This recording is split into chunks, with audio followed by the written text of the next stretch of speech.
When did you last go back through everything you have ever recorded? Not a specific video.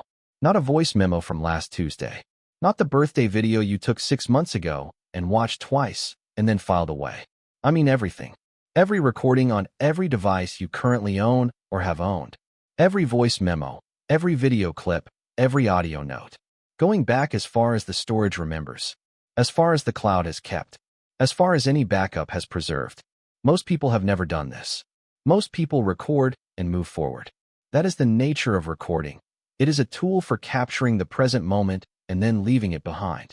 You record the thing is preserved. You go on living and the recording sits in storage doing nothing, accumulating company from other recordings, building up a sediment layer of the past that exists in your device and is not examined. Because why would you examine it? You know what's in it. It is your voice. It is your life.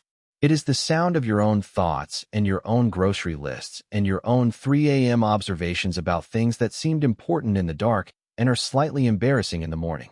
You put it there. You know what it contains. You know. His name, for this account, for every version of this account that will ever be told, is Daniel.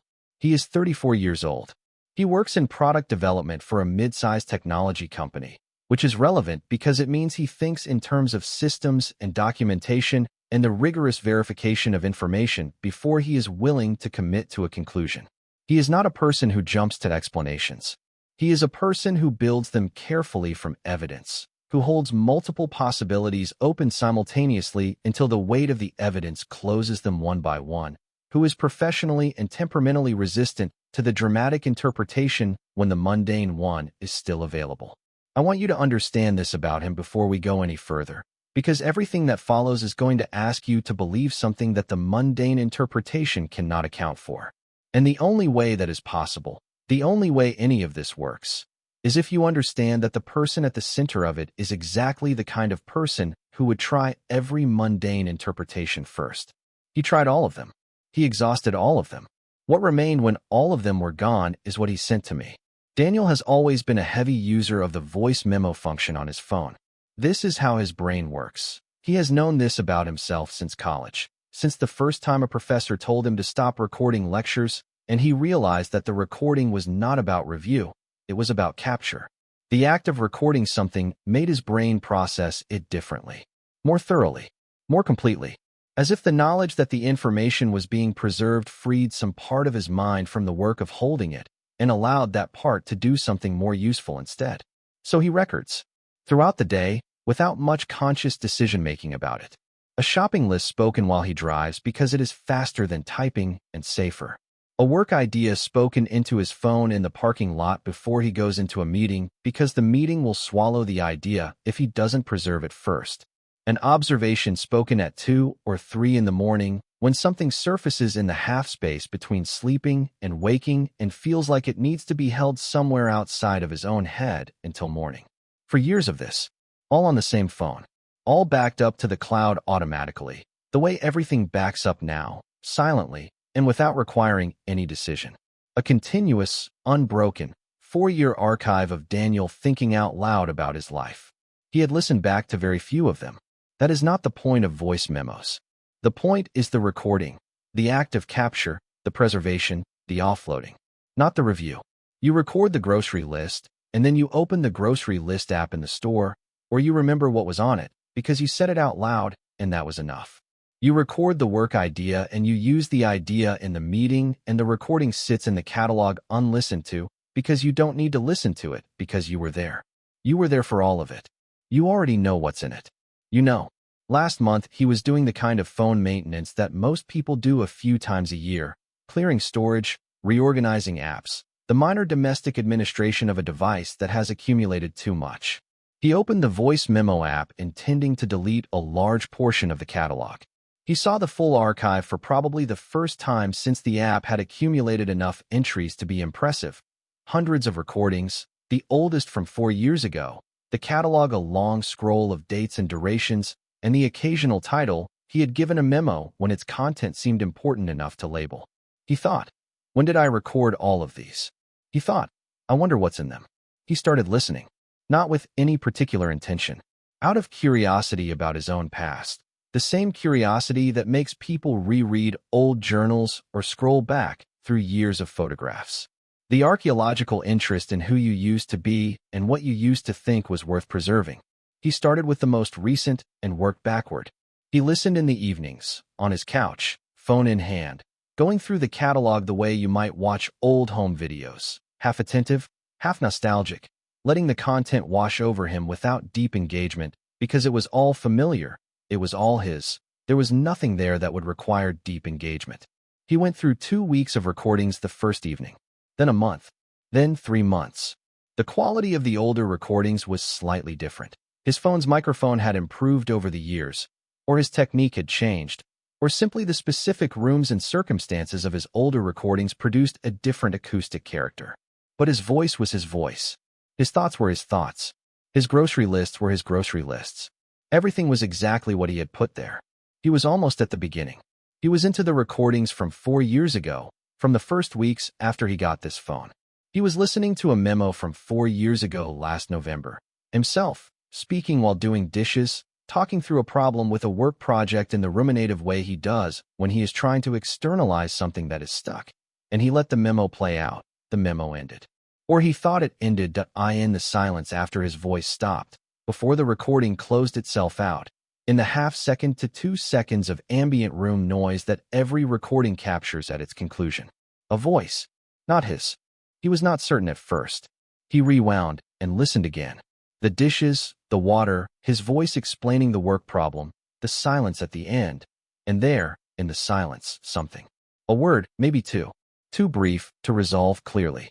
Too faint to be certain it was a voice and not a recording artifact, not the specific digital noise a phone microphone produces when it is capturing silence. He listened to it a third time. It was a voice. He moved to the next recording backward in the catalog. His voice. A grocery list, spoken while driving, the road noise audible under his words. Milk, bread, the good coffee, the pasta his girlfriend liked, dish soap. The recording ended. He let it play out. In the silence at the end, something. The same quality. The same presence. Brief. Below the threshold he would have noticed at normal listening, but present, unmistakably present, in the silence after he stopped speaking. He sat up straight on his couch. He went back through every recording he had already listened to that evening. Every one of them. He played each one to the end, and he paid attention to the silence at the end in a way he had not paid attention to it before. Every single one. Every recording he played that evening had it. In the silence at the end of every voice memo Daniel had made in 4 years, there was a voice that was not his. He did not sleep that night. He sat on his couch with his phone until 4 in the morning going through the catalog. Not all of them. There were hundreds, too many for one sitting, but enough to confirm the pattern. Enough to establish that this was not a single recording, not a single event, not one anomalous entry in an otherwise normal catalog. He listened to recordings from 4 years ago, and 3 years ago, and 2 years ago, and last year, and last month. He listened to recordings made in his apartment, in his car, in parking lots, in his office, in a hotel room in another city during a work trip, in his parents' house at Christmas. Every location, every time period, every recording. The voice at the end. He told me. It was the consistency that was the most frightening thing. Not the voice itself. Not yet. Not at that stage. Because I couldn't hear it clearly enough at normal playback to have a strong reaction to it. What frightened me was the consistency. The fact that it was in every single one. Because a single recording with an anomalous sound is a recording artifact, or an ambient noise I didn't notice in real time, or a glitch in the file. But all of them, every recording across 4 years, across dozens of locations, across hundreds of individual memos, all of them could not be a recording artifact. Recording artifacts don't appear consistently at the same position in the recording, in the silence after speaking, in recording after recording across 4 years. He said, I knew, by 4 in the morning, that I was dealing with something that had a pattern, that had a structure. That was not random. He said, understanding that it had a structure was worse than not knowing it was there at all. Because a structure implies intent. He spent 2 weeks on the audio before he told anyone.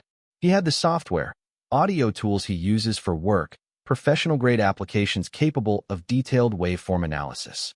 He loaded recordings into the software one at a time. He slowed the playback. He boosted the gain on the final seconds of each recording, the section in the silence where the presence was, and he reduced the noise floor to isolate the frequency range of human speech from the ambient room noise around it. And the words came clear. The first one he resolved clearly was from a recording made 2 years and 3 months ago. He had been sitting in his car in the parking lot of a grocery store, recording a quick list before going in. Milk, eggs, the good coffee. He specifies the good coffee on every list because he once came home with the bad coffee and has not forgotten it. Bread, the pasta his girlfriend likes. And then he had paused, trying to remember if he needed dish soap. And then he had said, "I think that's everything. I always forget something," and had ended the recording. At the end of the recording, in the silence after "I always forget something," "Don't forget the coffee." He listened to it 4 times before he wrote it down. "Don't forget the coffee." His voice, the memo, the grocery list, the specific forgetting that he always does, and the voice at the end saying the one thing that was most specific and most accurate and most impossible. Because he had, in fact, forgotten the coffee on that trip. He was almost certain of this. He checked his notes. He keeps a grocery app where he marks off items, and found the entry for that day. Coffee was on the list. Coffee was not marked off. He had come home without it and had to go back, which he remembered because going back to the grocery store is one of the minor frustrations that imprints itself on the memory precisely because it is so minor and so avoidable. He had forgotten the coffee. The voice at the end of the recording had told him not to. He had not heard it. He had gone back for the coffee anyway, because he hadn't heard the warning, because the warning was living in a frequency range in a time window that he had never paid attention to, because the silence at the end of his recordings had always been just silence to him. But it had never been silence. He kept going. A recording from 3 years ago, himself in his apartment, talking through a work idea he had been developing for weeks, a product restructuring proposal that he was excited about, that he believed in, that he had been planning to present at the next strategy meeting. He could hear the excitement in his own voice from 3 years ago. The idea was good, he had thought. The idea was the kind of thing that could change his trajectory at the company. At the end of the recording, in the silence after he stopped talking, "That won't work." 3 words. He had presented the proposal. The meeting had gone well initially. People had been receptive, interested. The energy in the room had been positive. But 2 days after the meeting, a structural problem with the proposal had emerged in a follow-up analysis. A fundamental flaw in one of the core assumptions that unraveled the proposal's logic completely. The idea had been abandoned. He had been embarrassed, though his manager had been kind about it.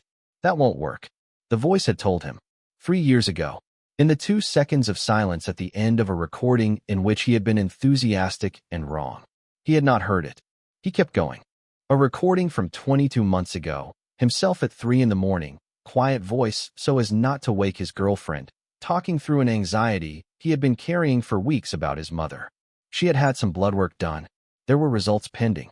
The results were taking longer than the doctor's office had indicated they would take, which was feeding the anxiety, which was surfacing at 3 a.m. in the specific way that anxieties surface at that hour, larger than they are in daylight, more certain of their worst possibilities. He could hear this in his voice from 22 months ago. The specific quality of 3 a.m. worry about something that matters enormously and cannot be resolved by anything other than time. At the end of the recording, in the silence, "She'll be fine." 2 words. His mother's results had come back clear. She was fine. She is fine. He specified this to me in present tense. She is currently fine. This is not a story about his mother's health ending badly. The results were clear and the anxiety resolved, and his mother is fine. But at 3 in the morning, 22 months ago, when he didn't know that yet, when he was alone with the worry and the dark and the waiting, the voice had known. She'll be fine. He had not heard it. He kept going through the catalog for 2 weeks. Every evening, methodically, recording by recording, running each one through the software, isolating the terminal silence, boosting the gain, writing down what he found. He found responses in every recording he analyzed. Every single one. Not always clearly worded. Some recordings yielded only a word or 2 that he could resolve. An affirmation, a negation, a name.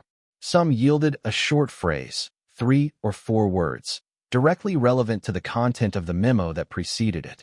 Some yielded something he could not quite make out even with the software. A presence that the waveform confirmed was there, but that his ear could not fully decode.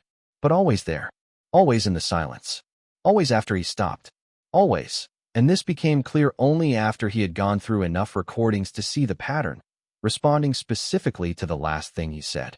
Not to the middle of the recording, not to a random section, to the ending, to whatever he said last before he stopped, as if it was listening to the whole recording and waiting for him to finish before it responded, as if it had been, for 4 years, engaged in a conversation with him.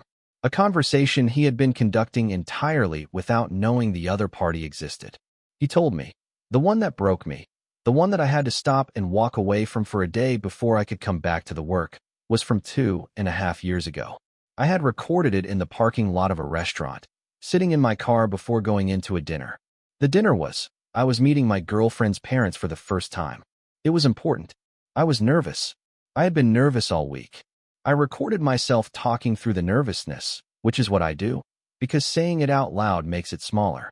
I told myself, they're going to like you, her parents, because you're good for her and they can see that, and the dinner is going to go fine, and you're making it into more than it is. And then I ended the recording and went inside. He said, the voice at the end of that recording said, she's the one. He said, I sat with that for a long time before I could write it down. He said, because I know that now. I know she's the one.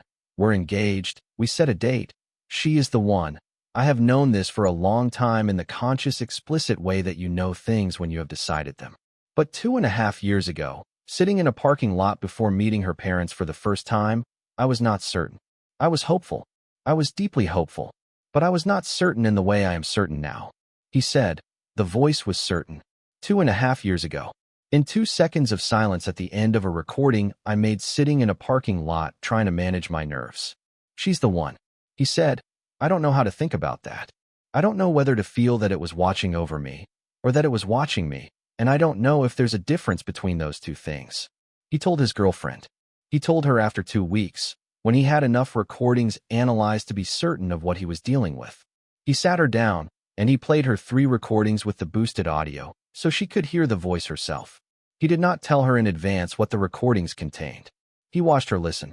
She listened to the first recording, the grocery list, the coffee, don't forget the coffee, and she said nothing. She listened to the second, the work proposal, that won't work, and she said nothing.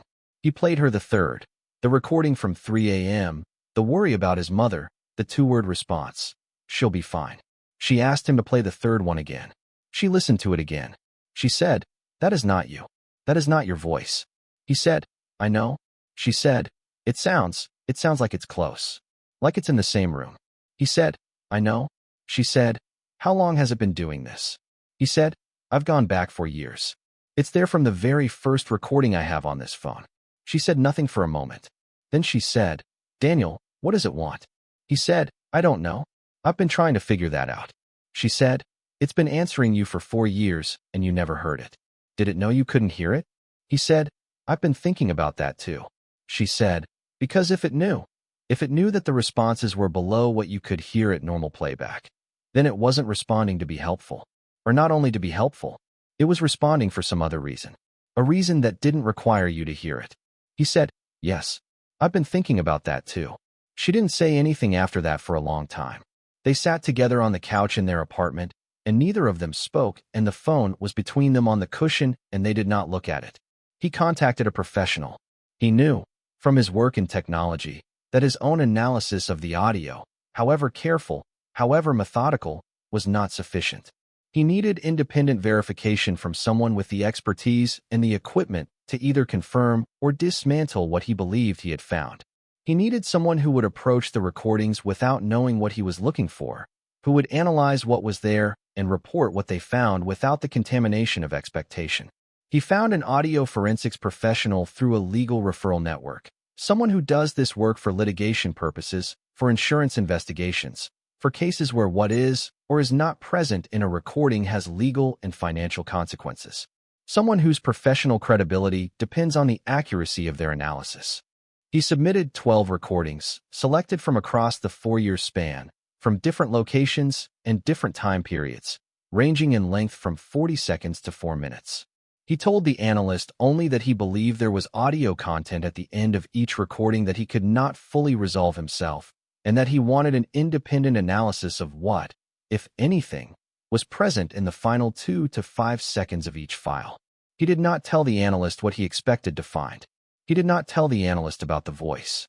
He did not tell the analyst about the responses. He waited 3 weeks for the report.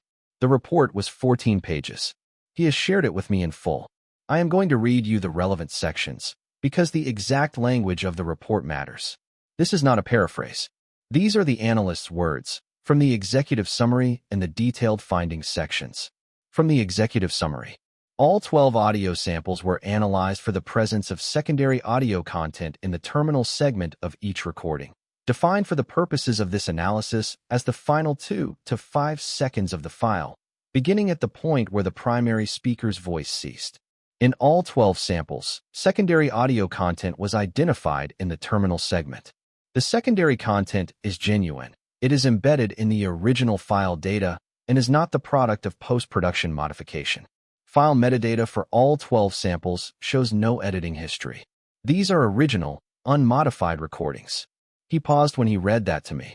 He wanted me to understand the weight of that paragraph before we continued. These are original, unmodified recordings. The voice is not something he added. The voice is not something anyone added after the fact. The voice was there when the recordings were made. The voice was placed there, somehow, at the moment of recording. The executive summary continued. The secondary audio content is consistent in its frequency profile with human voice. The fundamental frequency falls within the range of adult human speech. The harmonic structure is consistent with a human vocal tract. However, certain anomalies in the harmonic profile fall outside the expected parameters of standard recording conditions. The specific anomalies are detailed in Appendix B. Source of secondary audio cannot be determined from audio analysis alone. He read that section twice when he first received the report. Cannot be determined from audio analysis alone. The analyst, whose job it is to determine things from audio analysis, could not determine the source. From the detailed findings, across 12 samples spanning a temporal range of 4 years and 3 months, recorded in a variety of locations under varying ambient conditions, the secondary audio presents a consistent fundamental frequency and harmonic profile. The consistency of this profile across the sample set is statistically anomalous. For a human voice to appear with this degree of consistency across 12 recordings made in 12 different environments over a 4-year period, the same individual would need to have been physically present and in close proximity to the recording device in each instance. The probability of this, given the variety of locations represented in the sample set, is negligible. The same individual, in close proximity, in every location, across 4 years. Daniel read that section to his girlfriend. She listened without speaking, and then she said, "Close proximity." The analyst said, "Close proximity. How close?" He looked at the report. The analyst had specified, the frequency profile and amplitude of the secondary audio suggests a source within approximately 1 to 3 feet of the recording device at the time of each recording. 1 to 3 feet. His phone, in his hand or his pocket or on his desk, for 4 years of recordings.